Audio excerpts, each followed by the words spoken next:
Hello. Sir प्रणाम। जी भगवान प्रणाम, चरण स्पर्श। आपको भी चरण वंदन साहब। कल मेरी बातों का आपको किसी प्रकार से बुरा लगा हो तो मुझे क्षमा कर देना भैया। काहे का बुरा? नहीं नहीं, क्या है, मेरा बहुत ही उत्पन्नांग है सर। मेरा नहीं जो भगवान, ऐसा कुछ नहीं। हमें तो मतलब हम तो आपसे मिले हैं, आपको हम जान रहे हैं, तो उसमें ऐसा कुछ नहीं है।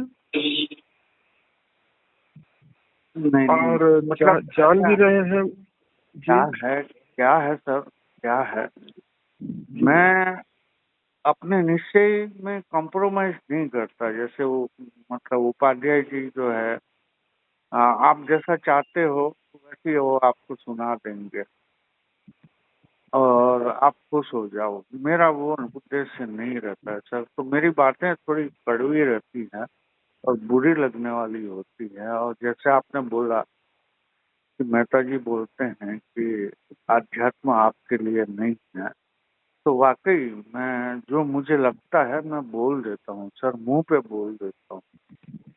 तो क्या है, नहीं तो किसी वो आपने मेरे में किसी ना देखा होगा ना, तभी तो किसी आपने कहा। क्या होता है, दिल दुख जाता है। जो अब आप, मैं किस परिप्रेक्ष्य में बोल रहा हूँ, आप किस परिप्रेक्ष्य में समझ रहे हो, तो उसमें क्या होता है कि आपका दिल दुखता है और मुझे ऐसा लगता है कि मैंने इसको राह दिखाई, अब ये समझे तो इसीलिए मैं, जी क्या है, जब मुझे ऐसा फील होता है ना, तो जी। मैं फोन करके आपसे नहीं, कई लोगों से माफी मांग चुका हूँ और मांग लेता हूँ। नहीं प्रभु, आपको हमसे ऐसे करने की कोई जरूरत नहीं। हमने तो आपकी बात को ये समझा कि आपने जो कहा है वो मेरे अच्छे लगने और बुरे लगने का प्रश्न नहीं है। प्रश्न ये है कि आपने जो देखा वो कहा, और अपने आप में हमें ये जरूर हुआ कि हम मेहता सर कह रहे हैं, तो हम अपने को, अपने में क्या करें हम। तो ये क्वेश्चन मार्क लगा, और अपने में अपने को हमने जैसे क्या कहें, जागरूक करने की कोशिश करी, अवेयर करने की कोशिश करी। आपकी बात का बुरा नहीं। आपने तो, आपको तो मैं ज्ञानी व्यक्ति मानता हूँ ना, तो आपने जो कहा, जो देखा वही तो कहा है। मैं वो, इस बात का बुरा नहीं है, बिल्कुल भी नहीं है। एक वो नहीं होता है, आदमी दौड़ता है और जब उसे अपनी लाचारी का, अपने मैं अभी ना होने का, जो जिसे आप कहते हैं कि हार, हार मान लो, तो वो जो है थोड़ा ईगो में जीते हैं, तो उसमें दिक्कत तो आती है। लेकिन वो आपसे लेना देना उसका नहीं, वो स्वयं की प्रतिभा से, स्वयं से लेना देना है।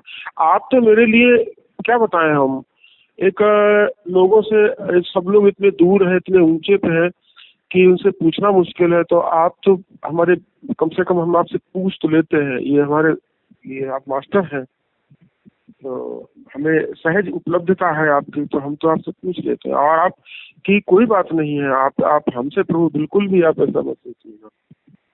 अभी 2 दिन पहले ही मैं जन से सत्संग हुआ, तो उसको भी मैंने यही बोल दिया, आध्यात्म तुम्हारे लिए नहीं है। जी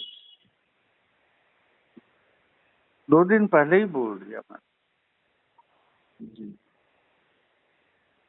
तो क्या है, मैं उनसे भी माफी मांग लिया बोल के। जी जी। क्या है,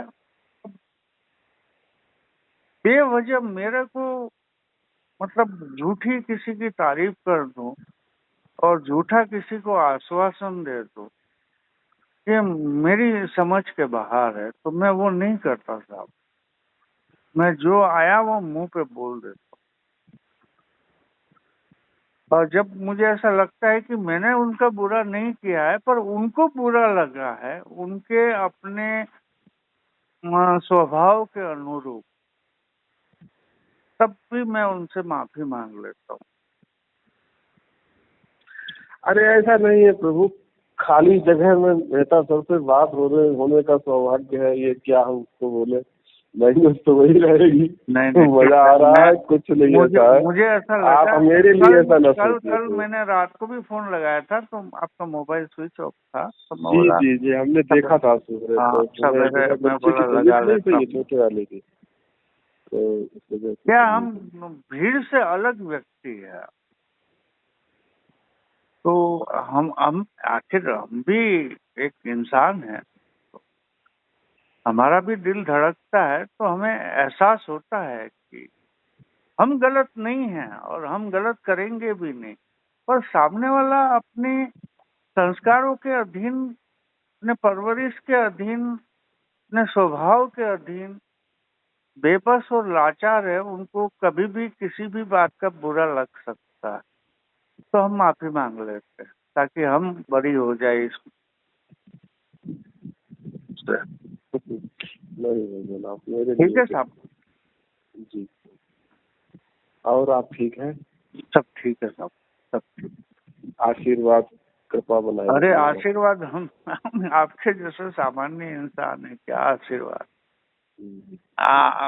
व्यक्ति आशीर्वाद भी जो है ना, वो उसकी अपनी प्रगाढ़ इच्छा शक्ति का ही व्यक्ति को उसका आशीर्वाद मिलता है, खुद का ही। लोगों को ये भ्रम हो गया है कि कोई दूसरा उसको आशीर्वाद दे दे और जिससे उसका कल्याण होगा, ये भ्रम है लोगों। मेरा सब उटपटांग है सर, ये समझ में नहीं आएगा।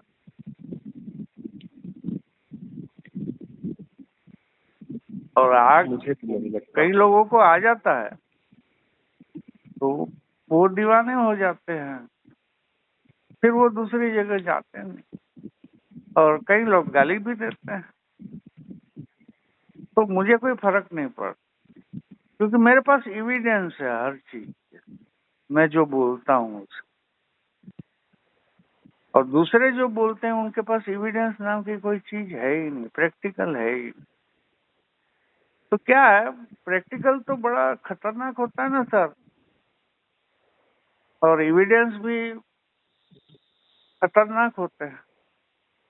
सामने वाला नाराज हो जाता है तो मैं उसका इलाज निकाल लिया हूँ कि उनसे माफी मांग लो बस, ताकि अपना बोझा अपन सब गुनहगार न रहे उसके, क्योंकि हम खराब चीज तो कर नहीं रहे हैं, न रुपया लेते जी हैं, न कोई हमारा कोई असिस्टेंट है कि आपका फोन उठाएगा नहीं उठाएगा। हम तो 24/7 उपलब्ध है, वो भी फ्री में। तो हम क्यों किसी को नाराज करें, और नाराज तो होते ही हैं मेरी बातों से, तो हम माफी मांग लेते हैं बस। जहाँ तक मेरी बात है, वो नाराजगी नहीं नहीं, हमें फील होता है ना, तो हम ये कर अपना लेते हैं। हम ये बताए आपको, आप नाराज हुए अपना हो जैसे या नहीं एक हुए हो, वो नहीं नहीं आप नहीं, अपनी जगह पे हो। हम नाराज तब हो, मेरे अंदर नाराजगी का भाव आपसे तब आए जब मेरे भीतर इस बात में निष्ठा में संदेह हो आपके लिए। तो आप तो मास्टर हैं, आप तो दर्पण हैं, आप तो आईना है, तो मेरे लिए सहजता से उपलब्ध है, मैं ऐसे देखता हूँ। तो उसमें अपने पे अपने गुणधर्म पे विवेचना जरूर पैदा हो जाती है, हीन भावना भी हो सकती है और कुछ भी हो सकता है, लेकिन आपके लिए नहीं, उसका आपसे कोई मतलब नहीं होता है, क्योंकि आप तो तब हो जो आपके सिर्फ संदेह हो। संदेह तो है नहीं, मास्टर हैं आप तो। अरे नहीं जी, हर व्यक्ति अपनी जगह पे मास्टर है, बस वो भूल गया है अपने आप को, इसलिए अपने आप को कमजोर साबित कर रहा है, और कमजोर महसूस कर रहा है, साबित तो नहीं कर रहा है, महसूस कर रहा है। हर व्यक्ति मास्टर है, बस भूल गया है वो खुद को। याद कर ले, वो अपने आप में मास्टर है, वो कृष्ण से भी बड़ा है भाई, राम से भी बड़ा है। जी बस को याद कर ले खुद। इतना सही है आध्यात्म। अब खुद को याद करने की हिम्मत नहीं होती है किसी के पास, तो मैं बोल देता हूँ आध्यात्म आपके लिए नहीं। जी जी। ठीक है साहब, प्रणाम आप। जी जी भगवान, प्रणाम प्रणाम, चरण बंदन।